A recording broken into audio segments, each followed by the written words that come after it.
মেহমান আপ্যায়নে বা নতুন জামাই আপ্যায়নে এরকম একটা পিঠা যদি থাকে তাহলে কেমন হয় বলেন তো। সবাই দেখে তো মনটাই খুশ হয়ে যাবে। আর এই পিঠাটা এতটা যে ক্রিস্পি হয় তোমরা না খেলে কেউ বুঝতে পারবা না। আসসালামু আলাইকুম, তোমরা কেমন আছো? আল্লাহর রহমতে আমি অনেক ভালো আছি। আবার চলে আসলাম ব্লগে নতুন একটা ভিডিওতে, নতুন একটা রেসিপির সাথে। আজকে শেয়ার করব জাস্ট 2টি উপকরণ দিয়ে এত মজাদার একটা পিঠা, যেটা খেতে অসাধারণ টেস্ট হয়। প্রথমে আমি নারকেল কোড়াটা নিয়ে নিলাম, সেখানে আমি দিয়ে দেব খেজুরের গুড়। তোমরা চাইলে এখানে চিনি ব্যবহার করতে পারো, বাট চিনিটা ব্যবহার করলে কেমন যেন একটু পাকান পাকান পিঠার ফ্লেভার এসে যাবে। এজন্য এখানে আমি গুড়টা ব্যবহার করেছি। অবশ্যই গুড়টা ব্যবহার করার চেষ্টা করবো। তারপর আমি এখানে এলাচ, দারচিনি দিয়ে দেবো। এবার সামান্য লবণও দিব, এটা জাস্ট মিষ্টিটার ব্যালেন্স আনার জন্য। আমি সব মিষ্টি খাবারে কিন্তু একটু চিনি মানে লবণ দিয়ে দিই, যাতে স্বাদটার ব্যালেন্স আসে, মানে মিষ্টিটার ব্যালেন্স আসে। তোমরা চাইলে স্কিপ করতে পারো, কোনোই প্রবলেম নাই। এবার নাড়াচাড়া করতে করতে এটাকে আমি কিন্তু একেবারে ভাজা ভাজা করে নামিয়ে নেব। খেয়াল রাখবা যেন তলে না লেগে যায়।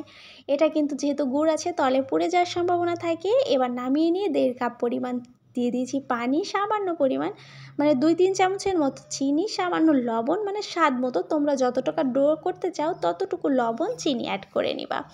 এখানে আমি ফুড কালার দিয়ে দিলাম, এটা অরেঞ্জ ফুড কালার। এবার দিয়ে এখানে দিয়ে দেবো 1 কাপ পরিমাণ হচ্ছে চাউলের গুঁড়া, 1/2 কাপ পরিমাণ হচ্ছে ময়দা। দিয়ে খুব ভালো একটা সফট ডো তৈরি করে নেব।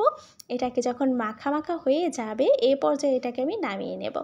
নামিয়ে হাত দিয়ে খুব ভালো করে গরম থাকা অবস্থায় এটাকে মথে নেব। ঠান্ডা হয়ে গেলে কিন্তু হার্ড হয়ে যাবে। এজন্য গরম থাকতে থাকতে মথে নিয়ে ছোট ছোট করে এটাকে লিচি করে নিচ্ছি। এক শেপেই করে নিচ্ছি সবগুলোকে। করে নেওয়া হয়ে গেলে একটা লিচি হাতে নিয়ে এটাকে বেলে নেব।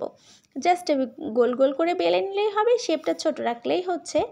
জাস্ট একেবারে পাতলা করার দরকার নেই। এরপরে পুরটা দিয়ে এটাকে জাস্ট যেভাবে আমরা কুলি পিঠা বানাই সেই কুলি পিঠার মতো মুখটা সিল করে দিচ্ছি।